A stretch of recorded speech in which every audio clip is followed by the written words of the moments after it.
ఖర్గే గారితోని ప్రియాంక గాంధీ గారితో గర్వంగా గొప్పగా చెప్పించి ఆనాడు ఎన్నికల ప్రచార సభల్లో జాబ్ క్యాలెండర్ ఇస్తామని 2 లక్షల ఉద్యోగాలు సంవత్సర కాలంలోనే భర్తీ చేస్తామని చెప్పి ఇవాళకి కనీసం నోటిఫికేషన్లు కూడా లేకుండా కనీసం ఉద్యోగాల భర్తీ లేకుండా కాలయాపన చేస్తూ నిరుద్యోగులు నిరాహార దీక్షలు పడుతుంటే నిమ్మకు నీరెత్తినట్టుకుంటున్నది.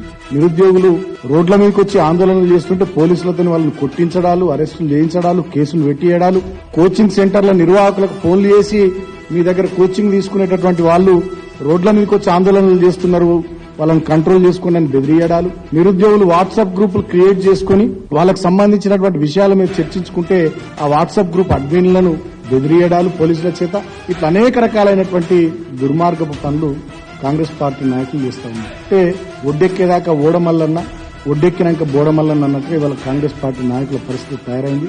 ఆనాడు అనేక రకాలైనటువంటి హామీలు ఇచ్చి మాయ మాటలు చెప్పి మోసపు మాటలు చెప్పి మా మీద రెచ్చగొట్టి ఆనాడు నిరుద్యోగులను వాడుకొని పబ్బం గడుపుకొని అధికారంలోకి వచ్చి గద్దెనెక్కిన తర్వాత ఇవాళ నిరుద్యోగుల జీవితాలతో చెలగాటమాడుతున్నారు కాంగ్రెస్ ప్రభుత్వ పెద్దలు.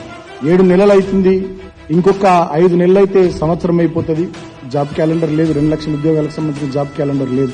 ఆనాడు 32,000 పైచీలకు ఉద్యోగాలు మేము భర్తీ చేసి జస్ట్ అపాయింట్మెంట్ ఆర్డర్స్ ఇచ్చే పరిస్థితుల్లో ఎలక్షన్ కోడ్ రావడం వల్ల మేము ఆ పని చేయకపోతే అధికారంలోకి వచ్చిన వెంటనే ఎల్బీ స్టేడియంలో అట్టహాసంగా సమావేశాలు పెట్టి సభలు పెట్టి అపాయింట్మెంట్ ఆర్డర్లు ఇచ్చి మందికి పుట్టిన బిడ్డల్ని వీళ్ల బిడ్డలని చెప్పి చెప్పుకునే సిగ్గులేని పని కూడా కాంగ్రెస్ పార్టీ వాళ్ళు చేసింది.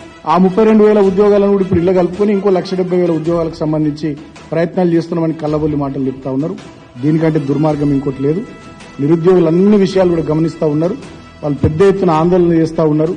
సమాజం మొత్తం, తెలంగాణ సమాజం, తెలంగాణ జాతి దీనంతా గమనిస్తా ఉంది. ఇప్పటికైనా రాష్ట్ర ప్రభుత్వం దున్నపోతు నిద్రను వదిలిపెట్టి ఢిల్లీకి చక్కర్లు కొట్టుడు బంద్ పెట్టి మీరు గతంలో ప్రతిపక్షంలో ఉన్నప్పుడు ఏదైతే హామీ ఇచ్చినారో, ఏమైతే మాటలు చెప్పినారో, ఏ విషయాలు చెప్పి నమ్మించి నిరుద్యోగులను మీరు ఆనాడు మీ వైపు తిప్పుకున్నారో మీరు ఇచ్చిన మాటలు మీరు నిలబెట్టుకోండి అని చెప్పి ఆ నిరుద్యోగుల పక్షాన బీఆర్ఎస్ పార్టీగా మేము డిమాండ్ చేస్తా ఉన్నాం.